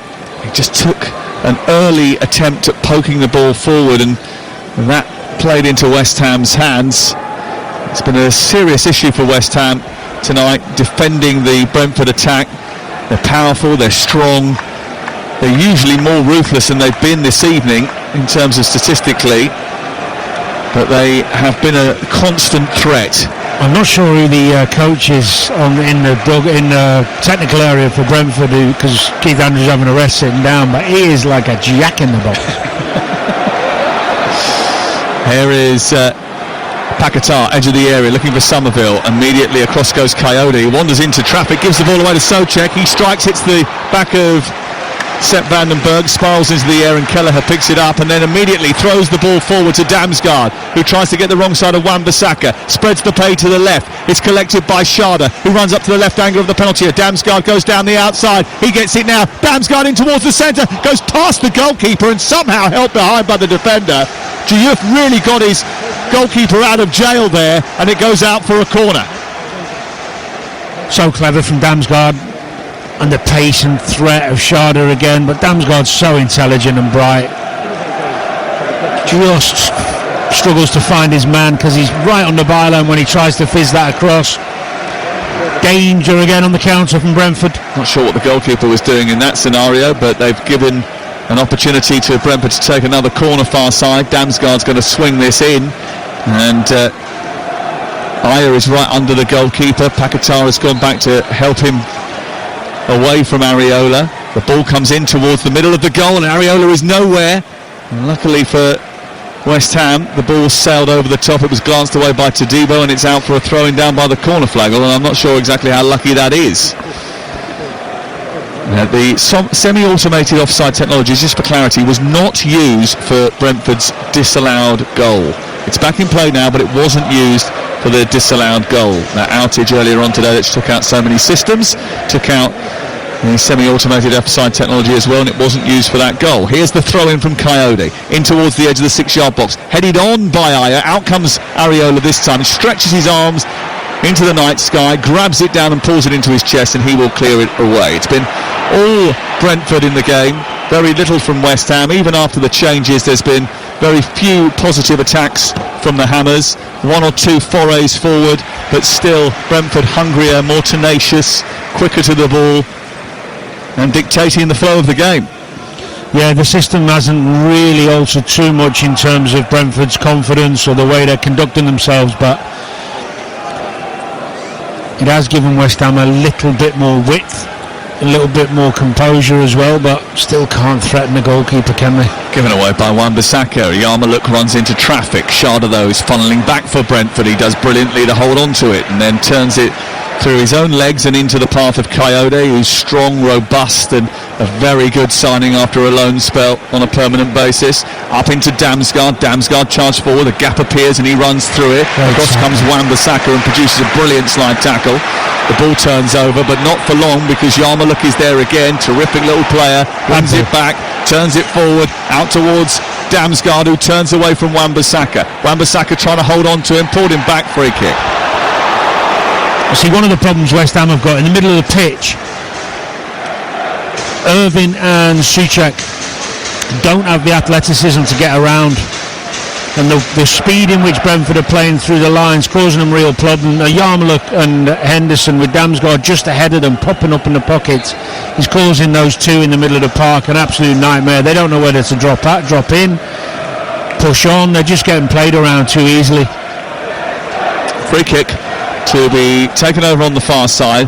Henderson's delivery is deep towards the far post. It's headed down by Aya, but it came off the top of his shoulder, I think, and didn't go where he intended it to. Cleared away eventually by Diouf, and then back in by Coyote. Not the greatest ball forward. Diouf's attempt at a clearance wasn't great. Aya putting his body on the line alongside Irvine, who eventually chests it down, helps it into the air. It's another nothing pass, and Damsgaard's got it back again. 58 on the clock. 1-0 to Brentford, who deserve much more. And it's TalkSport with Sky Sports. Don't forget that with Now you can stream all the Sky Sports action flexibly, like West Ham versus Brentford live right now. Search Now Sports. Up it goes towards Ouattara, away by Kilman, flicked in by Diouf, then on to Irvine, into the chest of Bowen. Bowen can't get it back to Diouf. Diouf tells him to calm down, not rush things. Bowen, a wry smile from him, and the ball goes out for a throw-in once again. Something needs to change for West Ham. They're fortunate that it's only 1-0. They're still in it. And as a result, there's always a chance, isn't there? You know, things can change very quickly in these matches, and we've seen that over the course of the season so far. Going to be another change here. Callum Marshall about to come on for Andy Irvine, and that means a focal point. Marshall played for Northern Ireland in the international break, and anyone who saw those performances from Callum Marshall knows that he will give you 110%. He'll be rushing around, chasing every lost cause, making sure that he puts himself about a bit. He is a young forward who yet to score for West Ham. Here is what Callum Wilson must be thinking. Penny for his thoughts. So that's a question maybe for the phone in later. Here is Damsgaard positioning across into the box, looking for Sharda, headed away by Mavropanos. Back it goes by Sepp Vandenberg to Aya, and then Damsgaard, who's having a good game, has it on the right hand side, looking to take on Souček. Lovely little ball into Aya, who flicks it on towards the far post. Diouf has to come in and nudge it behind and away for a corner. It was good from Aya. It was even better from Damsgaard, and Brentford again on the front foot. Damsgaard's having a field day. His football IQ, the setup of the team, the way it works for him, he goes in the pockets, he finds spaces. West Ham can't cope with him, they don't know where he is. Everything good that's coming for Brentford's coming through him, whether it's setting up the move deeper or whether it's in the final third making those little passes. Absolutely, and here he is on the ball again, sending across into the near post, and Vandenberg gets up there and glances his header well wide. He goes out for a goal kick, but that was a delicious delivery, and he really attacked that. The Dutchman got away from his marker, came across the front post, headed it on the edge of the 6-yard box, and it went wide. Marshall comes on Off comes Andy Irvine, and a change of shape again, with Marshall going up to lead the line for West Ham, and he gets a ripple of applause. They're behind him here. I think the system stayed the same. I think Paquetá just drops into where Irvine was, like I suggested before, just someone braver on the ball, someone more confident. System stays the same, but the approach is different because you've got someone who is going to stretch it behind. Sorry, I didn't realise that's what you said. It wasn't really. I wasn't actually trying to catch you out. We're seeing pictures at the moment of Callum Wilson, who I'm gobsmacked he's not bringing him on, because he's such a physical presence, such a focal point. It's not the only senior player that's not involved tonight. We mentioned James Ward-Prowse. Here's Coyote coming forward, left-footed ball into the centre. Sharda hits the crossbar with a thumping header, and it comes back out, and that West Ham goal is leading a charmed life again. What a cross from Coyote, what a header from Sharda, but how did it not go in? Well, the longer the game goes on, the more you start thinking West Ham might sneak something out of this game, because they are second best in every department. Sharda's got it again, plays it into Ouattara, edge of the area. Todibo does just enough to stop him from progressing into the box. Wan-Bissaka gets hold of it. The West Ham crowd want to urge them on. It's not full by any means. It's about, half full right now, maybe 2/3 if they're lucky, if we're being generous. But the West Ham players need to try and invigorate what's left of this crowd. Somerville into the centre. His cross steered away by Collins. Back in by Souček. Poor ball forward. Collins gets it back to his goalkeeper. Kelleher takes it wide of the post and kicks it long and clear. 1-0 to Brentford. And all the while it stays 1-0, there's always that hope in the back of your mind that West Ham can rescue something. They deserve absolutely nothing from the game so far, because if you look at the statistics are quite damning. It was a brilliant cross, wasn't it? Great cross, and then the header, the timing of the run, everything was perfect. He just couldn't get over it enough. It's a bad miss, really. Here is Bowen down the down the right hand side, but Thiago clubs across and gets there because the ball into him from Souček was so tepid. Let's have a look at the first half, the statistics overall. 19 shots for Brentford, 5 shots for West Ham, only 1 on target in the game. In the second half of the game, though, really interesting, neither team had a shot on target, but Brentford still had 4 shots to West Ham's 2. Yeah. Here is Paquetá sending it behind Somerville. Poor ball goes out of play and away for a goal kick away to our left-hand side. You know Espirito Santo. Obviously, you haven't been here very long. You've absorbed many of the academy coaching staff as your coaching staff here. What will you be thinking having watched this team's performance tonight? How much work do you think you've got to do? Well, I think he knows when you come into a club who's lacking confidence and lacking wins, there's going to be some time to rebuild that. But he'll be learning more about individuals at the moment and who's capable of doing the work he needs to be done from a defensive point of view, who can play in what position, who's got the legs. Be learning that every day, and he'll have learned a lot tonight, because they have been really poor in most areas of the pitch. Ball's been sent forward to the edge of the penalty area. It's spooned away by Vandenberg, goes out for a throw in which Diouf wants to get moving quickly. He gets it back to Paquetá onto his right foot. He clips the ball towards the edge of the area, but out comes Kelleher and grabs that rather easily and will clear it away. Paquetá's not been anywhere near his... No. For the levels he's got now. You could argue because he's been playing higher up the pitch, he's been starved of the ball, but now he's dropped into midfield. He's got to get on the ball and start trying to dictate play a little bit. You wonder whether or not there's a greater sense of malaise about this team, though, because this is not something that's happened in the first few weeks of Nuno's reign. It's not something that's happening just in the first few weeks of this season. If you go back the 6 months that Graham Potter was in charge at the end of last season, they weren't great, and before that, under Lopetegui. Here is Yarmoliuk steaming forward, getting towards the edge of the West Ham penalty area. Releases Coyote, whose cross into the box is going to be picked off by Areola. Wasn't the best of deliveries, and he's done a few decent deliveries tonight. That wasn't one of them. That move was started by a lovely little flick around the corner from Damsgaard again. Just got a great awareness of where people are. Spatial awareness, really, really clever. For someone slight and not the quickest, just shows you what a real footballing brain can give you, just that constant ability to find people in space. Well, the ball's gone out of play again, rather cheaply from West Ham. Damsgaard, terrific player, burst onto the scene at Euro 2020 when he scored that free kick against England. He took a little while to find his feet, but he is a wonderful player, and he's always been sort of touted as the heir apparent to Christian Eriksen in Danish football circles. Yeah, it's a good comparison, because Eriksen wasn't particularly robust or dynamic, but just super clever, technically very, very good. Maybe not quite up to the level of Eriksen at his best, but still that type. There we go again. Dropping into a pocket on halfway, picking the ball up, running forward, then sending it down the right. Ball. And it's a lovely ball for Thiago, who shoots it against the goalkeeper, who makes a save. He might have been in an offside position there, as it comes back to the edge of the box. Damsgaard was joining, but he was halted because the flag went up. And that was a delicious ball from Damsgaard, dropping in just on the halfway line, turning, and there was lots of space to run into there, Danny. He was offside, Thiago. The problem they've got is that when the ball goes into him, if the two central midfielders are preoccupied with the Henderson and Yarmouk, one of the centre halves who's free now that West Ham have got three, he's got to step in. Yeah.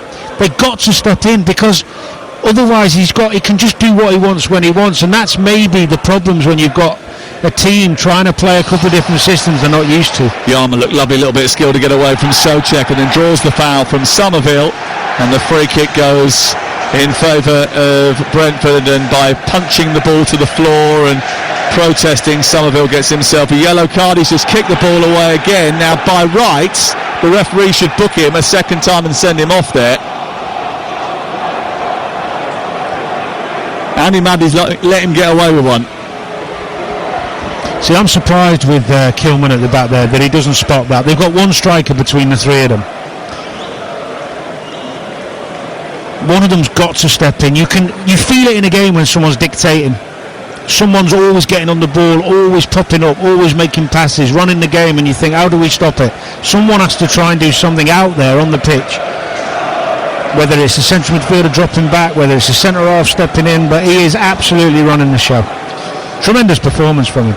Henderson standing over the ball, and Damsgaard is there as well. It's going to be Henderson's delivery towards the far post, headed by Igor Thiago. It drops on the edge of the 6-yard box. Kilman manages to hack it away. It's further away by Paquetá. Backheaders the ball out of the penalty area. It's still looping in the air, chested down by Thiago. He thrusts it forward for Brentford, but it's cleared away by West Ham. They can't get it to halfway. Yarmouk then holds on to it, gives it to Coyote, and Brentford will start once again. I mean, we don't want to see anyone sent off, but by the letter of the law, Somerville a little bit lucky. Yeah, but you're right, you don't want to see someone sent off for a little mad 30 seconds, do you? Nope. You will get people though. I mean, if he ends up scoring the equaliser, it's probably going to come up. Just a bit. Brentford do have a tendency to drop points from winning positions. They've dropped 8 points already this season from winning positions, which is a bit of an issue, and they've dropped 32 points from winning positions since the start of last season. So it is in their wheelhouse. This is Kilman, deep inside their own territory, clipping it forward up to Diouf. Diouf takes it down and pushes it forward. Rodriguez about to come on for Souček in the next few moments. Here is Somerville. Somerville stretching and going down under pressure, winning a free kick in the left wing position. And it's a chance for West Ham to craft something from a set piece now. It's currently West Ham United 0, Brentford 1. The latest odds are available at Ladbrokes, where right now you can get West Ham to win the game 14-1, 7-2-1 for Brentford to complete the victory. The draw is 7-2.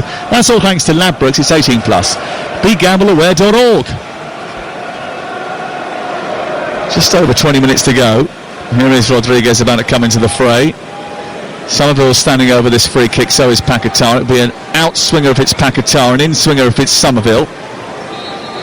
Kilman up from the back, Souček in there as well. It's Somerville goes towards the edge of the 6-yard box and very close to Kelleher, and he grabs it, releases it, and they're off on the march again. And Sharda trying to get away from Todibo. Todibo did really well to fight back and stop him from getting on to the West Ham half of the field, because Igor Thiago had made a brilliant burst forward, and Sharda, if he'd released him, could have put West Ham in further trouble. Here's confirmation of that change. Souček for Guido Rodriguez. Todibo's actually done all right, considering there's a lot of people, well, West Ham supporters, who are not that keen on him. I think he's done all right tonight. One of the few.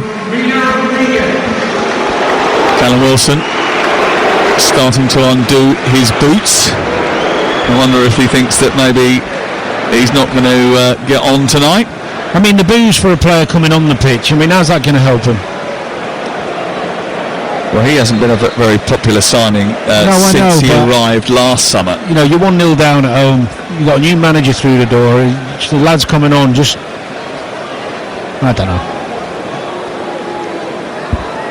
Well, that's it, isn't it? That's 5 substitutions for West Ham United. So, no Callum Wilson tonight. Here is Somerville, edge of the penalty area, turning it on to Bowen. Bowen trying to do some damage, and the only thing he damages is one of the bars that sit behind the Sir Trevor Brooking stand away to our left-hand side. That was a poor effort from Jarrod Bowen by his high standards. It was, but the move was set up because Paquetá was getting on the ball in midfield and taking control of it and taking some touches and playing progressive passes. And then Somerville finds Bowen running away from him on his right, just bobbled up as he hit it, to be fair to him, looking at the replay, but better that from West Ham. 5 changes for West Ham United. We get to have a change for the away side, who lead by a goal to 0. I wonder whether or not they'll mix it up in the next few moments. Certainly Keith Andrews is talking to his coaching staff now about the possibility. They don't want to entertain any sort of idea of a swing in momentum. Not that West Ham are rushing the ball forward here. Somerville into Diouf. Diouf tries to poke it down the touchline. Coyote is easily going to get hold of that.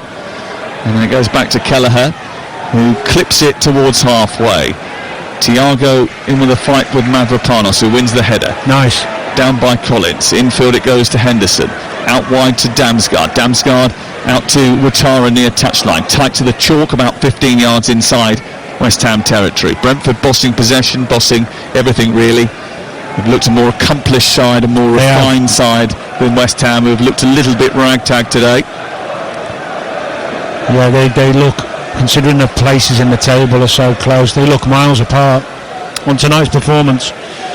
Collins is a good player as well, isn't he? Very calm on the ball, just nice and experienced, knows when to get rid, knows when to take a touch. Ball over on the far side with Aya. Aya trying to hold off Wan-Bissaka, and was eventually pulled by Wan-Bissaka, and the referee gives the free kick in Brentford's favour. Brentford averaging just 39% possession so far this season in the Premier League, second only to Burnley. They've had 56.2% possession today, which is amazing. It'll be the first time they've had over 50% possession in a Premier League game this campaign. And Thomas Frank actually had got them into a bit of a trend, really, where they'd started incrementally over the seasons that he was in charge to have more of the ball.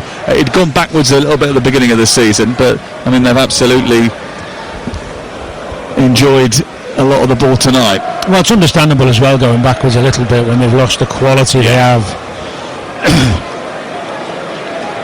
Actually, my question to you after I'd written that statistic down earlier was, is this needs must because of the loss of key personnel? And you've answered it. That's exactly what it is. Here is Wan-Bissaka. Somerville, space out wide on the left for Diouf. He didn't get the ball out to him quick enough. Ouattara just held him up a little bit. Here is Somerville still on the ball into the D where Marshall's trying to turn. He runs into Damsgaard, can't get hold of it. Damsgaard gets it back to Sharda, and now there's a chance for Brentford to break, and it's led by Yarmuluk, who carries the ball so well. Out to the left he goes. Thiago trying to get on the end of it, but the pass into Thiago is just a little bit too far in front of him, and Mavropanos' clearance comes off of Thiago. It goes out for a throw-in over on the far side. 2 Brentford changes, and Damsgaard is coming off, which is a little bit of a surprise. On comes Vitaly Janholt, and the other change is Dongo Ouattara being replaced by Keane Lewis Potter, who's about to come on. He's been on the bench for the last 3 Premier League games, including tonight, having started the previous 40 matches for Brentford. Well, I mean, if we're thinking, I don't know if those guys have both been away international, probably, but the Damsgaard one surprises me because he looks so comfortable. He's the one who's just making things happen for them, but maybe they're thinking, 75 minutes, they don't need to score again. Let's make sure defensively we're really sound. Ouattara's put a hell of a shift in. He has tired a bit second half. He was better in the first half than he's been in the second, but that's the advantage of having a good squad, I suppose. It wasn't evident in the first half, but everything is a lot tighter with Brentford. its operations shut down. They're shooting less, but they're conceding fewer shots over the course of the season so far. It's been about staying in games, but this might be about staying in front in a game, and they've done that very well so far this campaign when needed to. And to get their first away win of the season will be a real feather in the cap of the manager Keith Andrews, having lost all of their previous 3. And this is a team that could do with a bit of help on the road. Their travel sickness, which had been alleviated under Thomas Frank, has just crept back in again. Here is Thiago holding the ball up after a good leap from Schade. He helps it to Aya. Aya does well, gets a tackle which he thinks is a foul. The referee says play on because Brentford have got the ball. Henderson has it, then kicks it out of play because they want treatment for Christopher Aya. The medical staff about to come on. Tomorrow night on TalkSport, Newcastle take on Benfica. It's live on TalkSport. We're really looking forward to this game. It's going to be absolutely huge. The atmosphere is going to be brilliant, and we can't wait. Eddie Howe been speaking about Jose Mourinho today, saying how much he admires him and pointing to his great achievements. Mourinho worked under Bobby Robson, the former England manager, in his time at Sporting Lisbon, Porto and Barcelona. He was a translator, became a coach and learned all about the folklore of Newcastle. Called himself a mini magpie at one stage. Frankfurt against Liverpool is Wednesday night's offering from the Champions League, and Thursday night we've got 3 games from the Europa and Conference League, which is impressive. And Jose Mourinho was signing autographs for Newcastle fans earlier in the day. Such is his popularity everywhere. By the way, the PGMO have been in touch with us about Somerville. You know, the double yellow card, which he didn't get. Purely down to the referee's judgment. Believe he's taken it as just one ongoing incident, not one that VAR could get involved in, obviously, because it was a second yellow. So that's the view of the PGMO.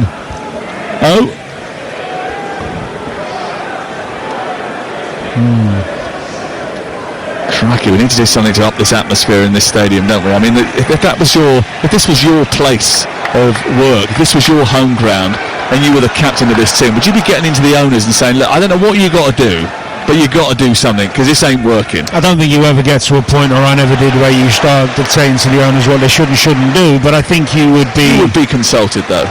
Yeah, but then you could have some opinions. I think playing in a stadium like this, you need to be a hell of a good side to get it going constantly, because of it's so far away from the pitch and so used to what these West Ham fans like and enjoy. And the players, because they're not the best squad or best team in the world, teams come here and it's easy, it's comfortable, the pitch is huge.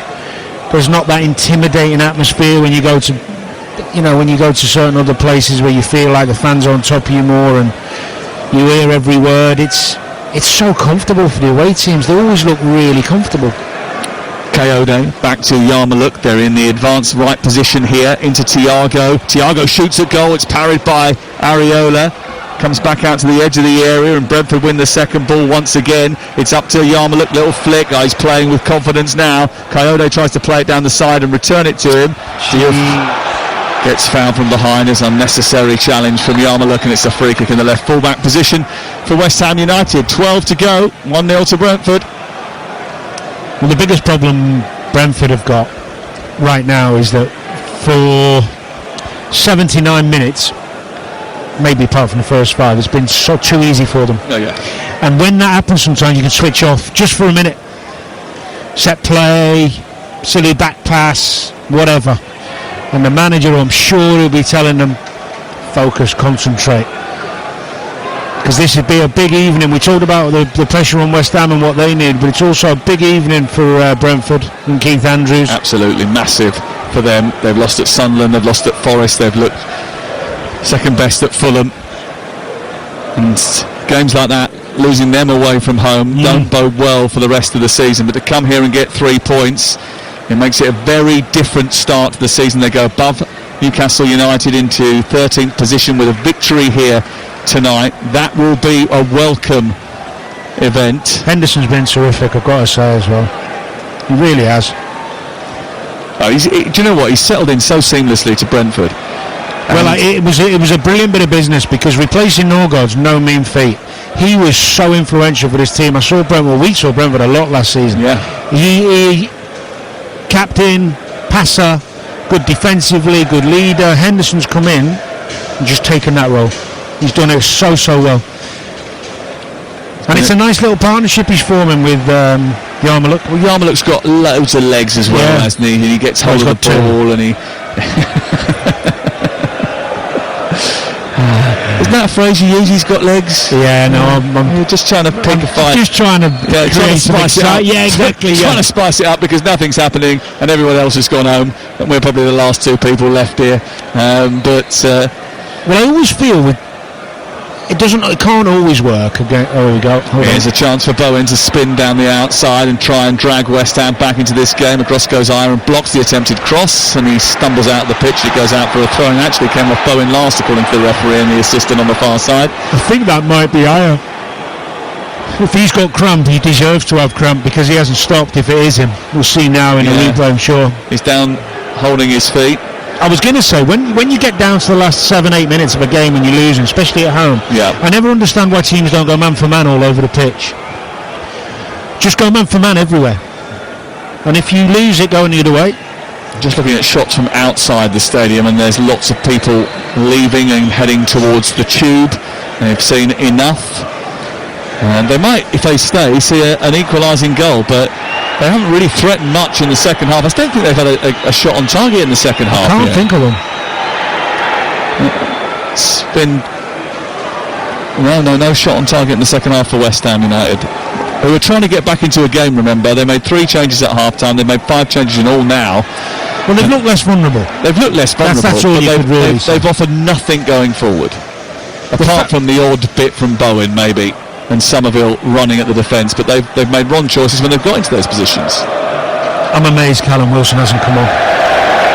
I know he can't now, but I mean previously. And I don't think you're the only one. There'll be West Ham fans ringing Jamie O'Hara tonight. 03717223444. Jason Cundy, the sports bar open for business from 10 o'clock tonight.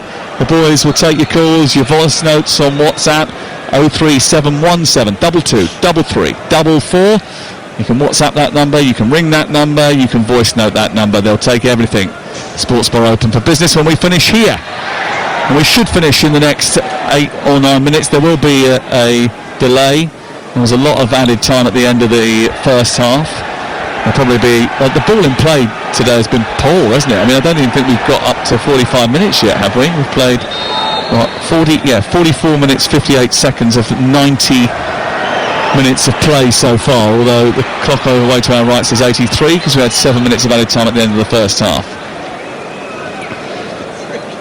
Here is Areola from the edge of his penalty area, kicking it long. Ayer goes up for a header with Bowen, glances it out for a throw in halfway inside territory. Ironic cheers from those left on the far side. The Billy Bond stand, because the decision has gone West Ham's way. It's with Wan-Bissaka now, throwing the ball into the chest of Bowen. It does go off him this time and out for a throw-in to Brentford. Remember, Brentford had a second goal ruled out for a tight offside that semi-automated offside technology wasn't available for. And that was a situation that could have been curtains for Nuno Espirito Santo. It could have actually lifted West Ham and propelled them forward in the second half. It's like a foul throw over on the far side. Oh dear. Well, there's a foul throw, or was it?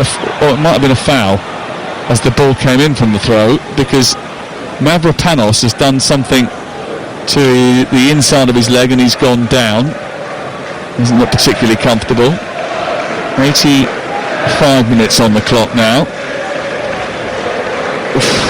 He's slowly, gingerly getting to his feet. I think it is going to be a free kick actually to... he looks like he's done something there, doesn't he? Yeah, he's sort of rabbit hopped off the pitch. He's jumping on his bum off the side of the pitch. Holding his hamstring, I think. That's a real problem. He's got a real issue there as Mavropanos, His hamstring has gone, and that's another problem for Nuno Espirito Santo to deal with. Here's Somerville coming forward. Remember, they've used all 5 of their substitutes, so they have no more replacements. Here is Yarmulke picking the ball up. They've got now a 2-man advantage because Somerville is down as well, and Brentford are coming forward, and they've got Keane Lewis-Potter on the ball. His left-footed shot towards the far corner is a whisker away from making it 2. It was a brilliant driving run from Keane Lewis Potter, who shuffled in on his left foot from 20 yards out. He drove the ball towards the far corner, and he was inches away from seeing it nestle into the top corner of the net. Right thing to do. It was on, and he's capable. Comes inside, he sees the gap. Oh, that's close. There's Somerville down. You've got Mavropanos on the far side with a hamstring pull by the looks of it. Somerville's up, he's okay, so they've got 10 at least. I mean, if I'm Mavropanos, unless he's ruptured it, get yourself on and at least stand and occupy somebody up front and do something. You're listening to West Ham, Neil Brentford 1 on TalkSport with Enterprise Rent-A-Car. Here for it, book at enterprise.co.uk. Sorry, Sam. To be fair to him, does look pretty bad. It's bad. I don't think it's one he's going to be able to. I don't mean run off. I just mean occupy. You know, sometimes you can come on and stand there. Yeah, but I don't think he can even do that. He can't walk. No, I'll take that back. And he's being helped, nursed around the pitch. Free kick to Brentford inside the centre circle, and their second half performance has not been as attacking as their first, but they racked up so many chances in that first they could have been out of sight by half time. Managed the game well though. Excellently, really well.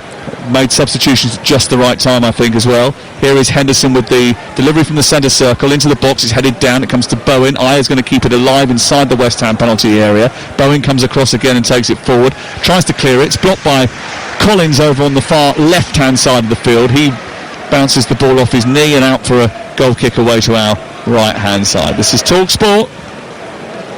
I mean, the thing is with this Brentford performance, there's an argument for 7 or 8 of them you could give man of the match to. That's how good it's been as a whole. I know they're playing against a poor West Ham side, but the levels for them, I mean, this is the bar now that they've set themselves. They had the United win, of course, where they were really pleased at home, but away from home they've been poor, and this has really set a different level of expectancy from themselves and the manager. It's great for the team going forward because they can use this as a benchmark and really push on. They look really well structured tonight. They look well structured in the game against Manchester United just before the international break, which is live on TalkSport the week before the international break. And they were good against Manchester City in large parts as well, denied them lots of chances and only lost by 1-0. And they've come here tonight knowing that West Ham are in a bad place, and they have, for the large part of it, sort of eked West Ham or... that's a foul throw over on the far side. No, he's gone too far up the pitch. He's going to be sent back further down the touchline. But they've stopped West Ham from being able to do any real damage to them at all. They've denied them many chances at all. They haven't allowed too many shots on their goal.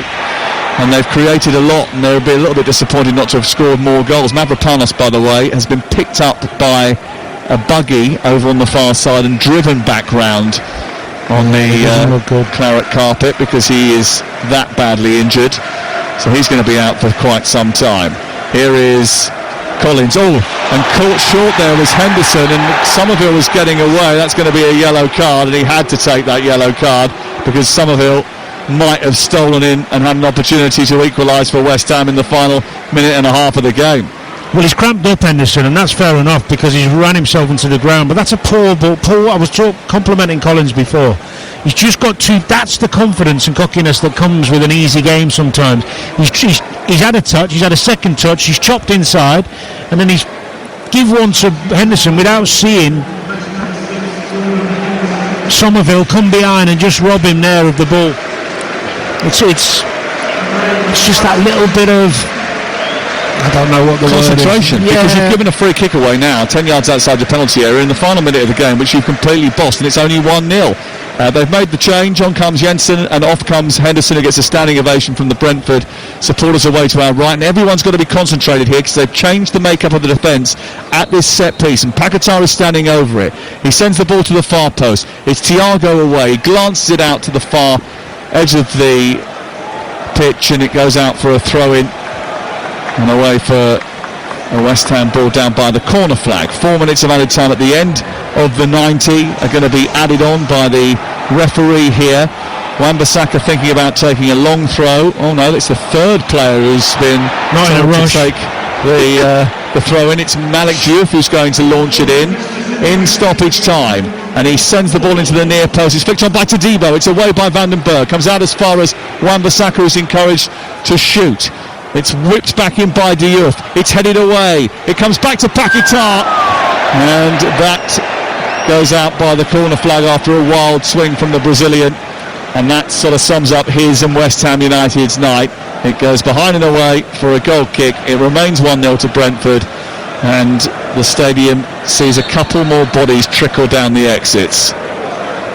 Yeah, it's a wild volley from Paquetá, and as you rightly said, sums their evening up a bit. It's been a really woeful performance. I mean, he did try and make the changes at half-time, and they've been better defensively because they were all over the place first half, but they haven't been able to penetrate this back line of Brentford. They've really not managed to create anything but a half chance in this second half, and the big question mark for me is, okay, the first half's gone badly, you've made some changes, you need a goal threat. Why is Callum Wilson not brought onto the pitch?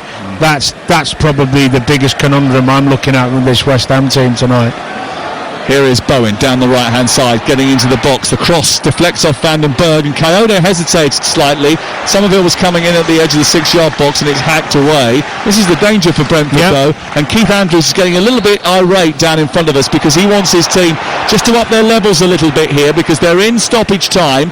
They're in the second minute of it, and to concede a goal now would be criminal, bearing in mind they've absolutely bossed this game. But anything is possible in the Premier League. Late drama is its trademark.